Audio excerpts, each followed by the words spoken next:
Yes students, तो अपनी बात हो रही थी, तो अपन अब बात करेंगे कैपेसिटर के लिए। मैंने रिटन करके रखा हुआ है AC circuit with pure capacitor. हम प्योर कैपेसिटर में एसी सप्लाई कर रहे हैं।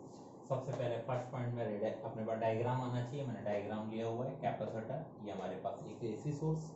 सेकेंड पॉइंट में मैंने कहा था हम ईएमएफ अप्लाई करेंगे, तो मैंने EMF E is equal to E zero sine omega T लिया हुआ है। अब करंट के बारे में बात करना है, करंट, ठीक है। प्रोसेस समझिए। We know that in capacitor Q is equal to क्या, CB। आपको पता है Q is equal to CB। अब देखो, for a small change of charge dq the change in potential is dV और dE, ठीक है। तो चेंज इन चार्ज dq होगा, तो हम लोग dV बोले या dE बोले, आपको मतलब जनरली इंड्यूस्ड ईएमएफ की बात हो रही है तो dE से काम करेंगे। तो अब ये हमारे पास इस फॉर्म में कन्वर्ट हो गया, तो dq is equal to c into कौन बना, dE। अब हम क्या करें, इस इक्वेशन को डिवाइड कर लें dt से, तो मैंने लिखा डिवाइडिंग इक्वेशन बाय dt, तो ये बनेगा dq बाय dt, ये c आ गया और ये बना dE by dt, dq by dt c। अब dy dt as it is, e का वैल्यू मैंने रख दिया e0 sin of omega t, तो ये टर्म आ गया e0 sin ओमेगा t, ठीक। अब मैंने यहाँ रखा इसको, dq बाय dt कन्वर्ट हुआ किस में, i में, तो dq बाय dt मेरा i में कन्वर्ट हो गया। c एज इट इज आया, e0 इधर आ जाएगा तो c e0, और ये है मेरे पास कौन, sin ओमेगा t का मैंने डिफरेंशिएशन किया तो कौन बना, cos ओमेगा t और ओमेगा। अब मैंने नेक्स्ट स्टेप में ओमेगा यहाँ रख दिया, तो अगला step i is equal to c e0 omega cos omega t, ठीक है। नेक्स्ट स्टेप में मैंने क्या किया, मैंने किया i is equal to c e0 omega sin omega t plus pi by 2, क्यों, क्योंकि cos theta is equal to होता है sin 90 प्लस थीटा, तो पॉजिटिव है तो 90 प्लस थीटा करूं या थीटा प्लस 90 करूं, एक ही बात है। तो ये मैंने कर दिया theta plus pi by 2 90 degree, ठीक है। ये मेरे पास सेकंड इक्वेशन आ गया। अब सेकंड इक्वेशन आने के बाद फिर मैंने देखा यहाँ पे, तो मैंने कहा maximum current, for maximum value of current, तो ये एंगल का वैल्यू क्या होना चाहिए, 1 होना चाहिए, तो sign omega T plus pi by 2 ये 1 होना चाहिए। जब ये 1 होगा तो ये करंट का वैल्यू कैसा होगा, मैक्सिमम, तो ये कन्वर्ट हुआ मैक्सिमम करंट मतलब I0 में, तो I0 is equal to C E0 omega. Third equation बना लिया। अब मैंने पहले की तरह थर्ड को पुट किया सेकंड में ले जाके, तो put third in equation second, तो ये हमारे पास I है, ये वैल्यू किसका हो गया, I0 का, तो I0 sin omega t plus pi by 2, ठीक है। ईएमएफ से कंपेयर करो, ये sin ओमेगा t है, ये sin omega t plus pi by 2 direct दिख रहा है, ये फॉरवर्ड कंडीशन में जा रहा है। इक्वेशन 4 मैंने दिया और मैंने लिख दिया on comparing equation 1 and 4 current leads by the phase of pi by 2, current lead कर रहा है और voltage lag bye phase of pi by 2, ठीक है। तो वोल्टेज के टर्म में ऐसे बात कर सकते हैं। अब अपन वेव डायग्राम लेंगे और फेजर डायग्राम लेंगे, ठीक है। तो मैं यहाँ पे, अच्छा, वेव डायग्राम फेजर डायग्राम से पहले इसके अपोजिशन ऑफ करंट पे भी बात कर लेता हूं मैं। तो यहां से मैंने स्पेस खाली कर लिया आपके लिए।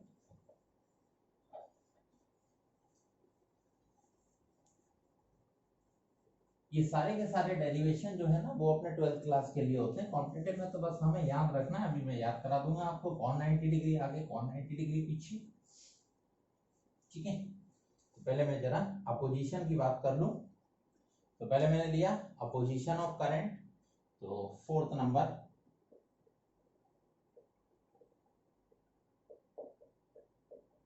अपोजिशन ऑफ करंट, ठीक है। Opposition of current, equation third को ले लीजिए, लिख दिया मैंने, फ्रॉम इक्वेशन 3, ठीक है। थर्ड को उठाएंगे अपन, तो थर्ड में वही हमारा E0 बाय I0 वाला टर्म ले लेते हैं, तो ये मिलता है मेरे को E0 बाय I0, क्योंकि यही रेजिस्टेंस बनेगा V बाय I वाला। तो E0 bye I0 is equal to मेरे पास कौन आएगा, 1 ऑब्लिक ओमेगा सी का टर्म आ जाएगा, ठीक है। तो अब ये ओमेगा सी रेजिस्टेंस है एक तरीके से यहाँ का, तो अपन बोल सकते हैं XC is equal to 1 by omega C, तो इस सर्किट का रेजिस्टेंस आ गया है, ठीक है। अब ये रेजिस्टेंस है तो यूनिट ओम ही चलेगा, इसको बोलते हैं capacitive reactance,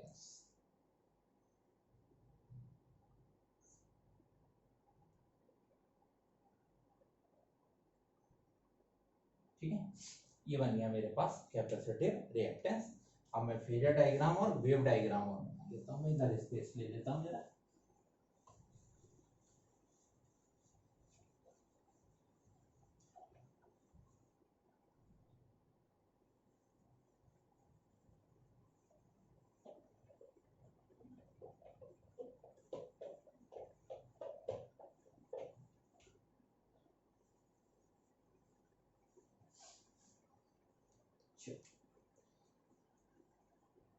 fifth number point पे मैंने फिफ्थ नंबर पॉइंट लिया, वेव डायग्राम।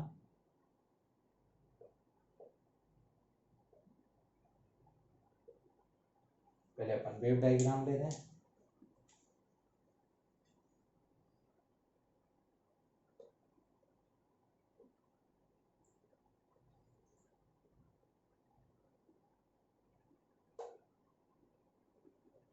सबसे पहले आप ईएमएफ वाला बना लेंगे। रेड कलर उठा लेता हूं मैं, ब्लैक बना है, ब्लैक को रख देता हूं। तो E is equal to E0 sine omega T. ये मेरे पास आ गया कौन, ईएमएफ। अब करंट, करंट लीड कर रहा है, लीड कर रहा है, आगे पहुंचाना पड़ेगा ये पॉइंट मिडिल वाले, ठीक है। ये मेरे पास करंट का हो गया, इस टाइप से बना लिया मैंने। अब मेरे को बनाना है आपके लिए फेजर डायग्राम। तो फेजर डायग्राम सेट कर दूं मैं 6 नंबर पे। फेजर डायग्राम आपका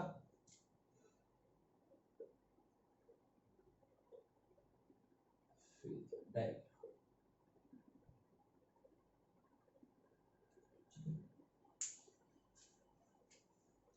कुछ नहीं, सिंपल। सबसे पहले किसको बनाना है, ई वाले को बनाना है, पहले की तरह जैसे आप बनाते आए हैं। E0 है, मेरे पास ई है, और ये मेरे पास ओमेगा टी है। 90 डिग्री फॉरवर्ड है, इधर साइड में 90 डिग्री लेके आ जाओ, ठीक है। अलग कलर ले लेता हूँ मैं।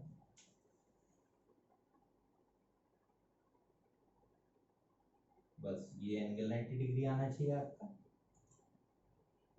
ये I0 हो गया, और ये ठीक। अब आप कह सकते हैं कि आपके पास कंप्लीट नेचर आ चुके हैं, ठीक है। अब इतना कम करने के बाद अभी मतलब 12th क्लास के अकॉर्डिंग मेरे सारे डेरिवेशन कंप्लीट हो गए यहाँ के। अब अपन आगे कॉम्पिटिटिव के अकॉर्डिंग स्टडी शुरू कर लेते हैं। अब देखो आपको कैसे कैसे करना होता है।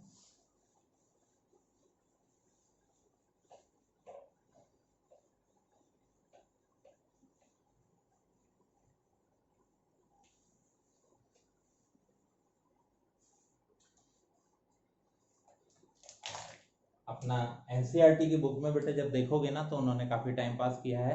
अभी जैसे मैंने आर में लिया, एल में लिया, सी में लिया, फिर आप बुक में जब देखेंगे ना तो उन्होंने इन तीनों के साथ कॉम्बिनेशन भी बनाया। मतलब आर को एल के साथ लिया, फिर सी के साथ ले लिया, फिर एल और सी में ले लिया, ऐसे करके तीन और बनाए हैं, ठीक है। तो अपन क्या करेंगे ना, हम लोग कॉम्पिटिटिव में डायरेक्ट तीनों को सीरीज में कनेक्ट करने पे काम कर लेंगे। उससे क्या होगा, मैं तीनों के लिए बताऊंगा, उन तीनों में से जो एक प्रेजेंट नहीं होगा उसकी जगह 0 वैल्यू डाल देना, आपके सारे न्यूमेरिकल सॉल्व हो जाएंगे, सारे डेरिवेशन सेट हो जाएंगे, ठीक है। तो मैंने इंडिविजुअल ले लिया, अब मैं कंबाइंड ले लूंगा, है ना। डबल डबल वाला कोई काम नहीं करना अपने को, टाइम खराब होगा उसमें, कोई मतलब नहीं है। अब मैंने एक पॉइंट बनाया, ठीक है, ये पॉइंट मैं नोट करके बना रहा हूं। अब मैंने कहा मेरे को नेचर चेक करने हैं, ठीक है। तो नेचर चेक करने के लिए मैंने एक साइड बेटा एसी ले लिया। एसी का मतलब फ्रीक्वेंसी कितना है, 50 हर्ट्ज। और एक साइड मैंने ले लिया डीसी, और डीसी का मतलब फ्रीक्वेंसी कितना है, 0, ठीक है। तो हम आरएलसी में करंट फ्लो करा के चेक करेंगे कि एसी में कौन कैसा बिहेवियर शो करने वाला है और डीसी में कौन कैसा। तो आर में हमें करने की जरूरत नहीं है, क्योंकि मालूम है heating effect of current AC और डीसी सेम में मिलता है, अपने को दोनों में मिलने वाला है। तो अगर मैं आर में एसी भेजूं तब भी वही है, और एल में भेजूं तब भी वही है, ठीक है। तो अब आर में हमें बात नहीं करनी, आर तो मालूम है अपना ही काम करेगा, यानी कि एसी हो या डीसी हो उससे कोई इफेक्ट नहीं पड़ता, वो सारा का सारा लॉस ही करता है। तो अब मैंने क्या किया, मैंने आपको दिखाने के लिए, चलो यहाँ साइड में मैं फॉर्मूले रख लेता हूँ। ये मैंने रख लिया एक्सएल, एक्सएल मतलब ओमेगा एल मतलब 2 पाई एफ एल, ठीक है, ये आपके शो करने के लिए। और एक मैंने एक्स सी मतलब 1 बाय ओमेगा सी, इसका मतलब 1 बाय 2 पाई एफ सी, ठीक है। सबसे पहले एसी भेजना आप शुरू करो। आपने बेटा एसी भेजा, जब हम एसी भेजेंगे तो फ्रीक्वेंसी है, फ्रीक्वेंसी है तो रेजिस्टेंस भी है, मतलब एक्सएल के केस में, मतलब एसी के केस में एक्सएल रेजिस्टेंस की तरह बिहेव करने वाला है, भाई फ्रीक्वेंसी है तो रेजिस्टेंस भी है, ठीक है। तो एसी के केस में inductive coil resistance nature show करेगी, रेजिस्टेंस की तरह बिहेव करेगी। कैपेसिटर हम पुट कराते हैं, कैपेसिटर में भी देखो फ्रीक्वेंसी है तो रेजिस्टेंस भी होगा, मतलब एसी अगर फ्लो कराते हैं तो कैपेसिटर भी रेजिस्टेंस ऑफर करेगा। तो इंडक्टिव कॉइल और कैपेसिटर दोनों ही एसी के केस में रेजिस्टेंस ऑफर करते हैं, ठीक है। अब क्या होगा, यहाँ एफ मल्टीप्लीकेशन में है तो ये वैल्यू हायर होगी, और यहाँ डिवीजन में है तो ऑटोमेटिकली ये वैल्यू लोअर होगी। तो हमें पता चला तो कि दोनों रेजिस्टेंस नेचर शो करते हैं, लेकिन एक्सएल हायर रेजिस्टेंस है और एक्सी कैसा है, लोअर रेजिस्टेंस, ठीक है। तो ये हायर रेजिस्टेंस ऑफर करता है और ये लोअर रेजिस्टेंस। अब मैं डीसी में चला, डीसी में मैंने देखा यहाँ हम 0 पुट करेंगे तो एक्सएल क्या हो जाएगा, 0। तो डीसी के केस में एक्सएल क्या होता है, 0। तो अगर हम इंडक्टिव कॉइल में से डीसी पास कराते हैं तो रेजिस्टेंस 0 है, इसका मतलब वो एक कंडक्टिंग वायर की तरह बिहेव करेगी। तो मैं लिख देता हूं